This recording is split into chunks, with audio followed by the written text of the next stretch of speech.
dosaku, dosa kedua orang tuaku, sayangilah mereka kama rabbayani shaghira, sebagaimana mereka apa Pak? Ini kalau Bapak nggak jaga tinggal pulang loh Bapak, yang serius gitu loh. Sebagaimana mereka, nah ini udah kompak salah lagi ya Allah. Pak, robba yurabbi itu bukan menyayangi, itu mendidik. Ini yang kadang-kadang terjemahannya dikeliruin sebagaimana mereka menyayangiku. Enggak. Kenapa tak? Karena mendidik pasti menyayangi. Tapi kalau menyayangi belum tentu mendidik. Itu. Maka Bapak jangan tertipu sama menyayangi, karena yang sayang belum tentu mendidik, tapi yang mendidik udah pasti sayang. Sama Bapak juga jangan tertipu dengan wanita yang manis, karena yang manis belum tentu setia, tapi yang setia udah pasti manis. Begitu. Ya, jadi Bapak Ibu yang berbahagia nanti dididik anaknya. Maka apa yang Bapak Ibu dapatkan di kuburan itu bergantung feedback timbal balik dari apa yang Bapak Ibu peroleh ketika Bapak Ibu di dunia mendidik anaknya. Sekencang apa bola Bapak lempar ke dinding, sekencang itu bola memantul kepada diri kita. Logikanya kan begitu, ya kan? Konsepnya seperti itu. Sehingga bapak-bapak yang dimuliakan Allah Subhanahu wa ta'ala, anak dididik yang serius demi Allah gak ada rugi. Ini kalau dihitung-hitungnya, hari ini Ustadz Irfan ngadain acara akikah buat Ananda Sahira. Dipikir-pikir nih, untuk cateringnya aja gak mati 5 juta ya kan? Belum lagi itu minuman-minuman. Apalagi ini termasuk akikah paling elit sepanjang saya berdakwah. Ada gantungan-gantungannya, Masya Allah. Jarang loh ada orang akikah pakai lambang Garuda begini. Ini saking cintanya sama NKRI, luar biasa. Ini, ya Allah, pasti mahal ini mempersiapkan acaranya. Belum buahnya Ustadz ini, Masya Allah, ya kan? Cuman dihidangkan pas saya ceramah, ini kan gaya-gaya top Pak ya. Dari pagi saya, dari tadi. Jadi subhanallah Bapak Ibu, pengorbanan Ustadz Irfan ngeluarin uang buat Ananda Sahira, ya kalau dihitung pakai pemikiran logika akal dunia, apa untungnya? Emang anak kalau diakikain beda? Sama kok, nggak ada bedanya sama yang diakikain sama yang enggak. Itu kalau pikiran kita duniawi. Tapi kalau pikiran kita ini religius, ya Allah, ini nanti akan keluar jadi timbal balik ketika nanti beliau meninggal dunia. Ini nggak doain loh Ustaz ya, karena semua orang pasti meninggal Pak. Bapak nggak usah takut, ya kan? Dan meninggal tuh nggak ngelihat usia. Ini kayak gini, ada sesepuh kita belum tentu loh Bapak yang meninggal duluan, bisa jadi Ustaz yang belakangan. Jadi Bapak Ibu ya, betul Pak? Kayaknya lapar beneran kan ini. Artinya kalau kita pelajari, hadirin, nanti anak yang jadi investasi buat kita, anak yang doain kita, maka dipondokin. Saya sering bilang tuh pondokin, jangan takut. Ada yang orang tuh takut. Kemarin saya ceramah itu di miladnya, harlanya, akhir sana di pesantren Syekhona Khalil. Kemudian subhanallah jamaah, apa yang terjadi waktu itu, ada ustadz ceramah di depan para santri. Saya bilang ini mondokin anak kayak begini, katanya nanti kalau mondokin takutnya anaknya jadi ustadz. Saya bayangin gitu loh, kalau pesantren Syekhona Khalil yang dalam satu waktu bisa mengeluarkan ratusan santri, kalau itu jadi ustadz semua, muridnya loh sopo, ya kan? Muridnya siapa Pak?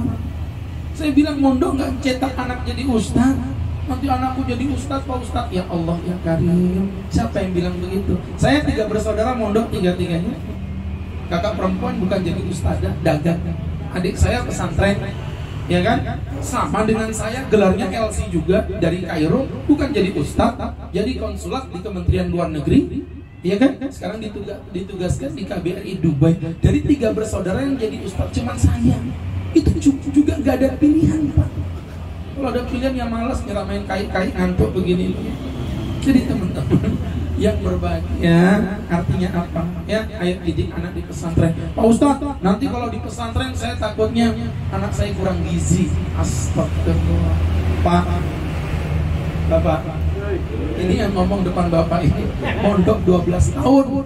Menurut Bapak saya kurang gizi apa kelebihan? Nggak usah dijawab juga kelas ya.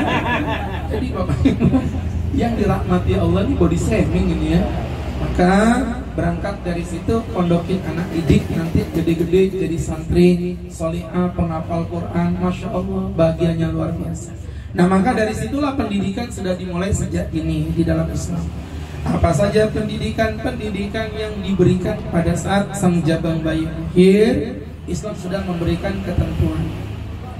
Yang pertama, jamaah yang berbahagia diadzanin di telinga adanya, dikomatin di telinga kirinya. Rasulullah SAW bersabda, "Man wulida lahul maulud," barang siapa dilahirkan baginya jabang bayi, fa adzana fi udhunihil yumna, diadani di telinga kanannya, wa aqama fi udhunihil yusra, dikomati telinga kirinya, lam tadurruhu ayyutabi'ah, maka tidak ada setan jin demit yang akan mengganggunya. Ya, beberapa madzhab memang ada yang mengkritisi ini hadisnya, katanya dhaif al-Ustaz. Saya bilang memang betul, anggaplah hadis ini dhaif, anggaplah hadis ini dhaif. Antum belajar tentang ilmu hadis dulu.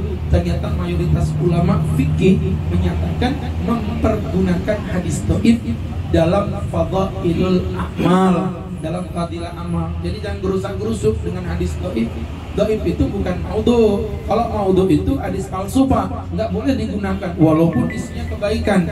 Tapi kalau hadis dhaif itu masih bisa diamalin. Yang bilang siapa? 4 madzhab, Abu Hanifah, Malik, Syafi'i, Ahmad, mengatakan diperbolehkannya beramal dengan hadis dhaif asalkan satu, berkaitan dengan fadilah amal, ya. Yang kedua, tidak bertentangan dengan yang lebih sahih, dan yang ketiga, dhaifnya tidak terlalu parah sampai derajat pada derajat maudhu, ya. Dan hadis itu teman-teman sekali lagi bukan berbicara tentang akidah dan tidak berbicara tentang syariat, maka hadis dhaif diamalkan oleh mayoritas ulama, dan salah satunya Imam Syafi'i mengamalkan hal tersebut. Nah, saya baca buku ada Parenting of Prophet Muhammad SAW, pengarangnya orang Arab Saudi. Dia mengatakan kalaupun hadis ini dhaif, kata beliau, sebenarnya dari sisi parenting, mengadani telinga anak adalah satu konsep pendidikan berbasis tasmi'. Tahu pendidikan berbasis tasmi', mengoptimalkan pendengaran, dan itu udah diamalkan sama orang-orang kafir Pak. Makanya ada VCD dijual di Gramedia itu, satu VCD harganya 1.500.000, nggak bisa di copy, ada kodenya. Apa isinya Pak Ustadz? Musik lagu kolosal. Tujuannya apa? Diperdengarkan di perut ibu yang lagi hamil tua, agar si bayi mendengarkan gelombang suara sehingga dia terpancing dalam kecerdasan. Saya bilang ngapain beli CD mahal-mahal? Orang Islam gak usah banyak gaya, cukup berazan subhanallah, hayalah sholat. Berapa getaran yang didapatkan coba, ya? Maka berangkat dari situ diadanin telinga kanannya, dikomatin telinga kirinya, dan itu memang keren. Saya punya jemaah namanya Bunda Yani, salah satu anak beliau. Beliau tuh punya anak 3. Kakaknya si Ica itu kelas 2 SMP udah hafal Quran. Adiknya si Rais kelas 2 SD, alhamdulillah baru beberapa bulan yang lalu udah tuntas hafalan Qurannya. Saya panggil ibunya, "Bu, sini Bu, ada apa Pak Ustaz?" "Gimana cara ibu mendidik anak ibu kelas 2 SD Pak, hafal Quran di luar kepala, sama dengan teman-teman di sini, hafalannya di luar kepala." Di luar, karena nggak pernah masuk dari dulu, ya itu aja yang dihafalin. Kalau nggak qul huwallahu ahad, inna a'tainaka sama wal asri. Jadi subhanallah Pak, benar-benar di luar kepala Pak. Saya pernah tes itu anak bocah, ya Allah, kelas 2 SD, hafal Quran 30 juz. Ibunya bukan ustazah, bapaknya bukan ustaz, bapaknya PNS. Ya, apa yang terjadi? Kata beliau gini, "Tat, saya ini kan nggak pinter-pinter amat, saya cuma suka ngaji." Jadi bayi waktu kecil, dari di perut itu udah saya bacain Quran aja pokoknya. Nah si Raisnya saya tanya, "Dek, kamu gimana ngapalin Qurannya?" "Gak tahu Pak Ustadznya, saya kok pernah dengar gimana gitu." Subhanallah, ya. Bapak-bapak gak pernah ngapalin lagunya Mbak Sulit, tapi hafal semua buktinya.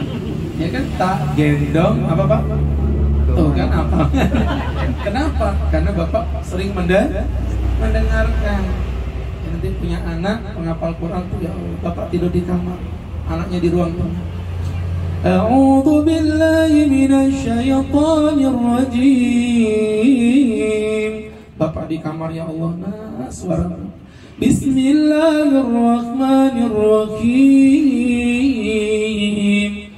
subhanallah, nggak tahan Pak, keluar diintip lewat jendela. Ternyata TV belum dimatikan. Jadi Bapak Ibu, itu yang pertama, pendidikan adab. Yang kedua, pendidikan tasmiyah. Kalau tasmiyah ini berbasis doa. Nih dikasih nama yang indah, Syahira. Wanita yang masyhur dengan kebaikannya. Wanita yang terkenal dengan keselihahannya. Wanita yang masyhur dengan kecakapannya dalam membaca Quran, karimah yang mulia. Diberi nama Irfani supaya tahu bapaknya Ustadz Irfani, ya. Takutnya nanti gak ngakuin, bapaknya beda. Aku putih kok bapakku hitam gitu, ya. Makanya betul juga dikasih nama belakangnya Irfani. Dan ini contoh Pak, sebenarnya begini, memang ngasih nama anak perempuan belakang kasih nama bapak. Karena zaman sekarang anak perempuan kebanyakan nama belakangnya pakai nama suami. Gara-gara si Julia nikah sama Perez, akhirnya dinamai Julia Perez. Udah cerai, bingung dia ngilakin Pereznya gimana, ya kan? Nah kalau udah begini nggak bisa dia kabur dari bapaknya. Jadi ngasih nama anak itu belakang kasih nama orang tuanya, biar nanti jadi pertanda ini anak si fulan. Ya, kemudian nama itu yang bagus, nggak mesti bahasa Arab, bahasa Indonesia juga boleh.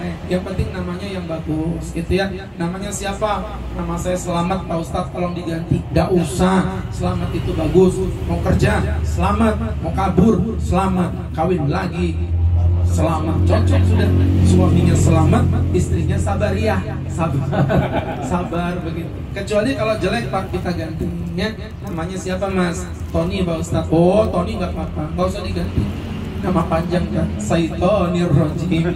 Nah itu baru diganti, ya. Jadi bapak-bapak tanya sama ustadznya, jangan asal mencomot-comot dari internet. Karena bahasa Arab ini sensitif Pak, ya. Sensitif. Jadi hati-hati. Kemarin ada jemaah anak saya kok nangis terus ya.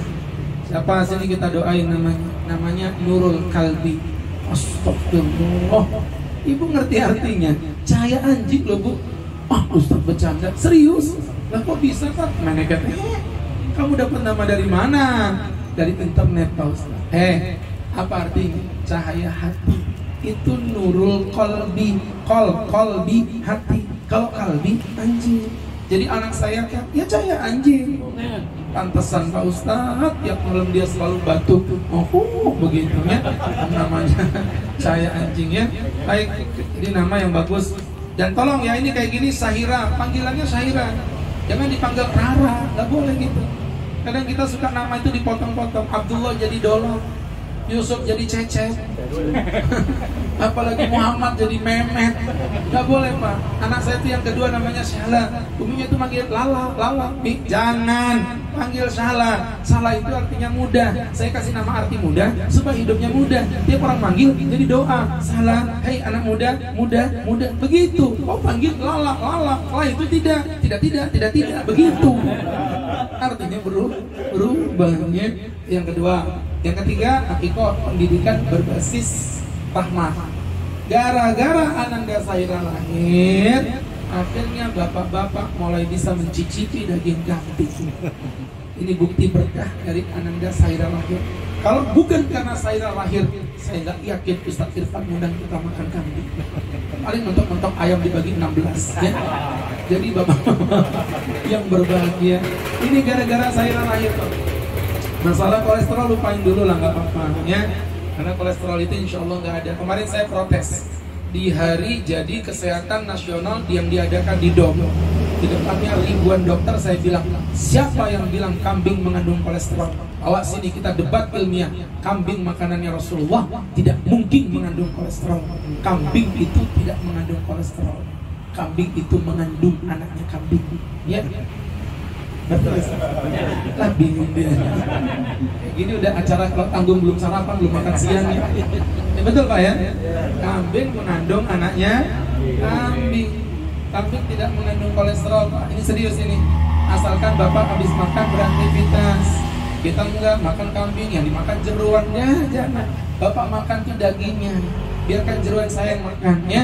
Jadi teman-teman yang berbahagia, untuk anak perempuan 1 ekor kambing, anak laki-laki 2 ekor kambing. Ustaz, boleh nggak lebih dari 7 hari? Menurut Imam Ahmad tidak boleh. Kata Imam Ahmad maksimal 7 hari. Tapi Imam Syafi'i rahimahullahu ta'ala, beliau mengatakan tidak ada batasan orang berakikah. Walaupun kaidahnya memang ikan sepat, ikan gabus, makin cepat makin bagus. Ikan bandeng, ikan gabus yang paling ganteng, Ustaz. Baik Bapak Ibu yang dirahmati Allah Subhanahu wa ta'ala. Jelas ya? Itu dipercepat akikahnya lebih bagus ya. Tapi lebih dari 7 hari boleh. Bahkan dalam madzhab Syafi'i seumuran Bapak ini mau akikah boleh. Cuman nggak usah pakai digendong juga yang kayak tadi tuh. Jijik juga Ustadz yang ngelihat Pak ya. Kalau kayak Sahira tadi kan gemesin unyu-unyu gitu. Ya kan, potong rambut. Nah kalau Bapak digendong tadi kan ngeri tuh Pak ya. Jadi cukup akikah saja. Nggak usah pakai ditahnik segalanya. Yang ketiga, yang keempat adalah pendidikan tahnik ya. Tahnik tadi sempat beliau tanya, Ustaz tahnikin. Saya bilang nggak usah lah, ini musim-musim Covid begini, biar bapaknya saja yang mentahnik. Jadi dikunyahkan kurma.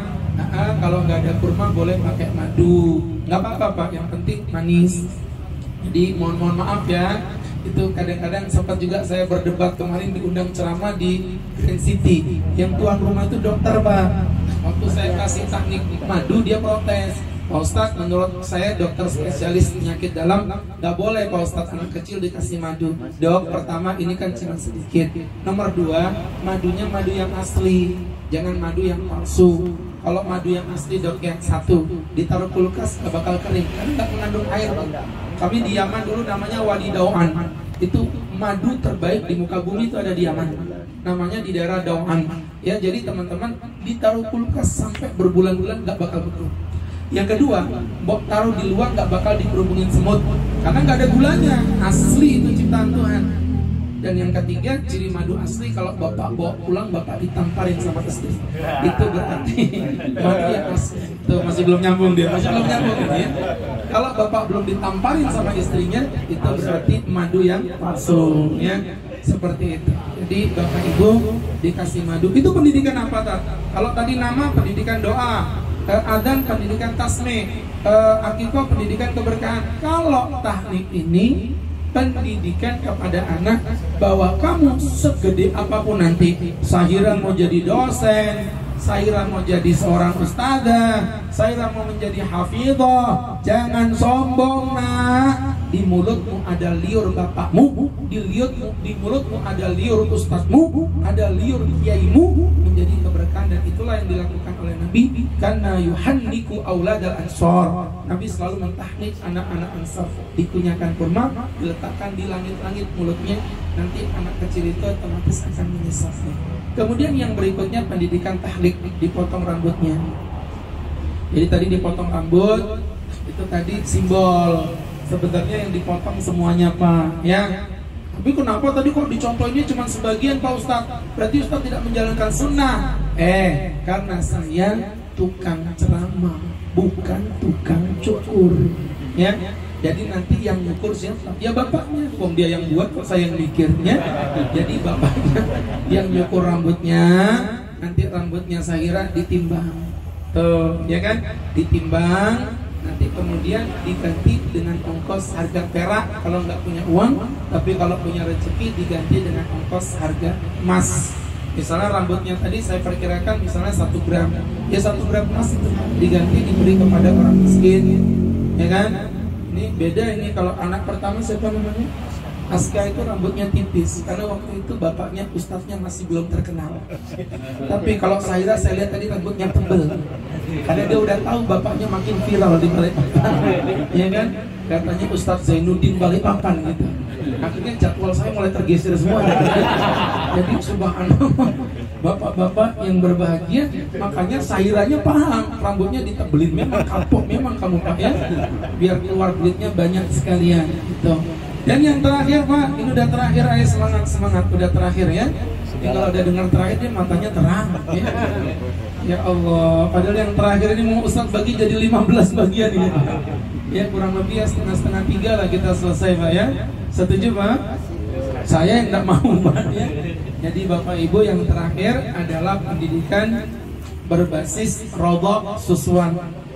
Ya, Ustaz titip pesan sama ibunya kepada Mbak Endangnya, tolong pesan-pesan selama memang tidak ada udur anak itu disusuin, jangan disusuin pakai susu sapi. Ya, apa Ustaz ini orang susuan aja diprotes, itu kan cuma minuman. No. Anak bayi di bawah 2 tahun susu bukan cuma minuman, tapi mempengaruhi watak dan karakternya. Anak Ustaz disusuin sama perempuan yang bukan siapa-siapa saya. Dengerin ya, anak saya ini jadi anaknya perempuan tadi. Dengan anaknya si perempuan tadi, saudara susuan. Dengan bapaknya, bapak susuan. Ya kan? Orang tuanya punya adik namanya paman susuan. Jadi ini nggak sembarangan. Lah kalau anak Ustaz disusuin perempuan jadi anaknya perempuan itu. Lah kalau anak kita disusuin sama sapi, lah jadi anaknya sapi. Makanya kalau disuruh ngaji susah. Nah, ngaji nak. Mo. Tahu mo, Pak? Enggak mau itu loh. Mo. Kenapa? Ya tadi itu. Karena kebanyakan minum susu sapi. Kecuali kalau memang orang tuanya ada udurnya, itu lain masalah. Jadi insya Allah dengan apa yang kita lakukan hari ini, kita persaksikan bahwa Ananda Sahira ya Karima Irfani telah betul-betul kita tasmiyain dengan hajatan. Mudah-mudahan Ananda kelak menjadi putri yang salihah, putri yang betul-betul membanggakan kedua hati orang tuanya, dan menjadi salah satu pembawa tali estafet perjuangan baginda Rasulullah sallallahu alaihi wasallam. Ala hadinya wa ala kulniyatin salihah wa ila hadratin nabi siril fatihah. A'udzubillahi minasyaitonir rajim. Bismillahirrahmanirrahim. Alhamdulillahirabbil alamin arrahmanir rahim. Iyyaka na'budu wa iyyaka nasta'in ihdinas siratal mustaqim siratal ladzina an'amta 'alaihim ghairil maghdubi 'alaihim waladdallin. Amin. Amin. Allahumma amin. Alhamdulillahirabbil alamin. Hamdan yuwaffi ni'amahu wa yukafi mazidah. Ya Rabbana lakal hamdu kama yanbaghi li jalali wajhika wa 'azimi sultanik. Allahumma shalli wa sallim wa barik ala rasulika sayyidina Muhammadin fil awwalin wal akhirin wa fi kulli waqtin wa hin wa fil mala'il a'la ila yaumiddin. Allahumma barik li hadzal ism isman mubarakan laha. Allahumma barik li hadzal ism Syahira Karima Irfani isman mubarakan laha waj'al bi ta'atika istighalaha wa bi talabi amalika istihadaha. Allahumma tawil umraha fi sihatin wal afiyah wa hakik bi ziyadati amalaha wa hakim bi salihati ajalaha. Allahumma ja'alha min ummati sayyidina Muhammad. Allahumma ja'alha min ibadika as-salihat at-taibat as-saimat al-maqbulat an-najihat fid dunya wal akhirah bi rahmatika ya arhamar rahimin. Rabbana innaka qulta fi kitabikal karim ud'uni astajib lakum hana da'awnaka ya rabbana fastajib lana kama wa'adtana innaka la tukhliful mi'ad. Wa sallallahu ala sayyidina Muhammad nabiyil ummi wa ala alihi wa sahbihi wasallam warzuqna lahul mutaba'ati lahu dhahiran wa batinan ya arhamar rahimin. Bi fadli subhanaka rabbika rabbil izzati amma yasifun salamun alal mursalin walhamdulillahi rabbil alamin. Taqabbalallahu minkum.